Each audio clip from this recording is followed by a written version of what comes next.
प्रश्न उठता है कि भगवान अपने भक्त को दुख देते क्यों हैं फिर, है ना। भाई भगवान हैं, उनकी हम इतनी भक्ति करते हैं तो हमारे जीवन में दुख क्यों दे रहे हैं। कहते हैं कि प्रेम की परीक्षा तभी होती है दुख के समय में होती है। जब मैं सबको खूब सुख दे रहा हूं तो हर व्यक्ति प्रेम करेगा मुझसे, लेकिन दुख में जो प्रेम करता है, अगर मैं उसको दुख दे रहा हूं उसके बावजूद अगर वो मुझसे प्रेम करता है तो वही वास्तविक प्रेम है कि नहीं। इसलिए भगवान दुख देकर चेक करते हैं कि मैं हमारा प्रेम उनसे कितना है। तो अगर हमारे घर में कोई दुर्घटना हो जाती है तो हम क्या सोचते हैं, अरे इतना माला किया भगवान का क्या फायदा, है ना। इसका मतलब फायदे के लिए माला कर रहे थे।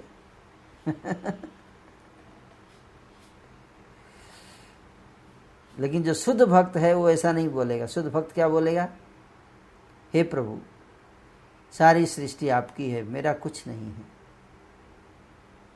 और मैं भी आपका हूँ। आप जैसे चाहें वैसे मेरे से व्यवहार करें, फिर भी आप मेरे स्वामी हैं, मैं आपका सेवक हूँ। चाहे आप मुझे मारिए या मेरी रक्षा कीजिए, हर परिस्थिति में आप ही मेरे प्राणनाथ हैं। इसलिए श्री चैतन्य महाप्रभु जी क्या बोले, आश्लिष्य वा पादरताम पिनष्टुमाम अदर्शनात् मर्महतां करोतु वा यथा तथा वा विदधातु लम्पटो मत प्राणनाथस्तु स एव न परः। ये राधा रानी का भाव है। राधा रानी क्या कहती हैं कृष्ण से, हे कृष्ण चाहे आप मेरा आलिंगन कीजिए या मुझे दर्शन न देकर मुझे मर्माहत कीजिए, चाहे मुझे अपने पैरों से ठोकर मारिए, चाहे मुझे आलिंगन कीजिए। आप पूर्ण स्वतंत्र भगवान हैं, आप जो चाहें जैसे चाहें वैसे मेरे साथ व्यवहार कीजिए, पर मेरा प्रेम आपके प्रति हमेशा बना रहेगा, कभी कम नहीं होगा। अगर आप मुझे पैरों से ठोकर भी मारेंगे फिर भी आप मेरे प्राणनाथ हैं, आप ही मेरे स्वामी हैं और कोई नहीं। चाहे आप मेरे ऊपर दुख दें, आप मेरे ऊपर बिजली गिराइए, आप मेरे दुखों की बरसात कर दीजिए, फिर भी मैं आपका ही भक्ति करूंगा और किसी का नहीं। आप यहाँ पे बहुत सारी माताएं हैं, आप सब माताओं को अनुभव होगा जिनके बच्चे हैं। कभी आपने देखा अपने बच्चे को ध्यान से, कोई माँ होती है ना, बहुत क्रोध करती है, बच्चा बदमाशी करता है तो गुस्सा आता है, उसको बहुत मारती है ना। कितनी माताएं अपने बच्चे को कभी पिटाई किया है, सबने कभी न कभी तो मारा ही होगा, है ना। आप देखो जब माँ बच्चे को मारती है ना, आप ध्यान से देखो, फिर भी वो बच्चा जो अपनी माँ की तरफ ही हाथ फैला के रोता है कि नहीं। माँ की तरफ ही हाथ फैला के रोता है, उसको मारती है उसके बावजूद उसी की तरफ देखता है, उसी की गोद में जाता है, किसी और की गोद में नहीं जाता है। इसको कहते हैं प्रेम। ये बात अलग है कि जब वो बच्चा बड़ा हो जाता है, उसका अहंकार आ जाता है, तो माँ अगर थोड़ा जोर से बोल भी देती है तो वो क्रोधित हो जाता है और भाग जाता है कि नहीं। इसलिए माँ को जब बच्चा बड़ा हो जाता है तो काफ़ी सोच समझ के बोलना पड़ता है ना, कि कहीं इसको बुरा न लग जाए, है ना।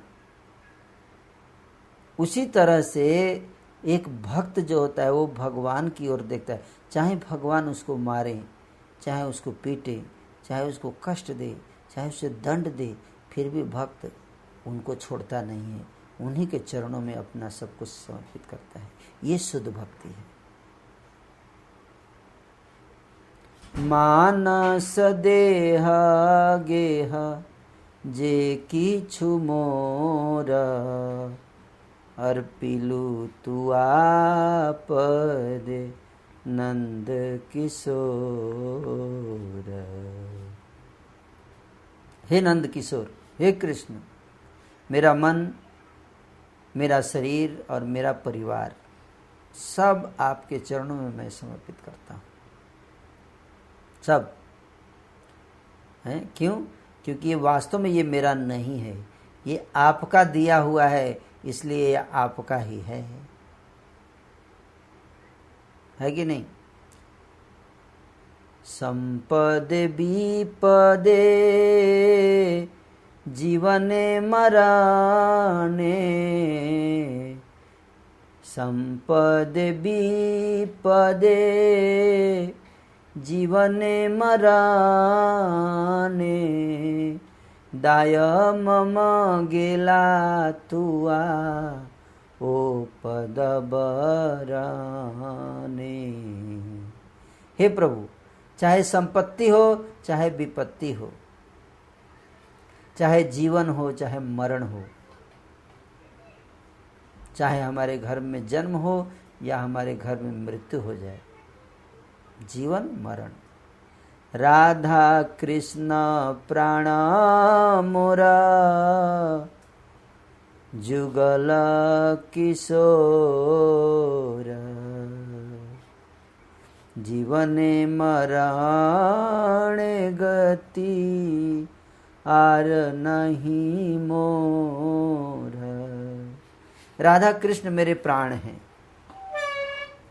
चाहे जीवन हो चाहे मरण हो, हर परिस्थिति में आप ही मेरे प्रभु हैं, आप ही मेरे स्वामी हैं। आप चाहे मेरे जीवन में मृत्यु लाएं या मेरे जीवन में जन्म लाएं। इसको कहते हैं क्या? समर्पण, शरणागति, प्रेम, विश्वास, भक्ति, शुद्ध भक्ति है ये।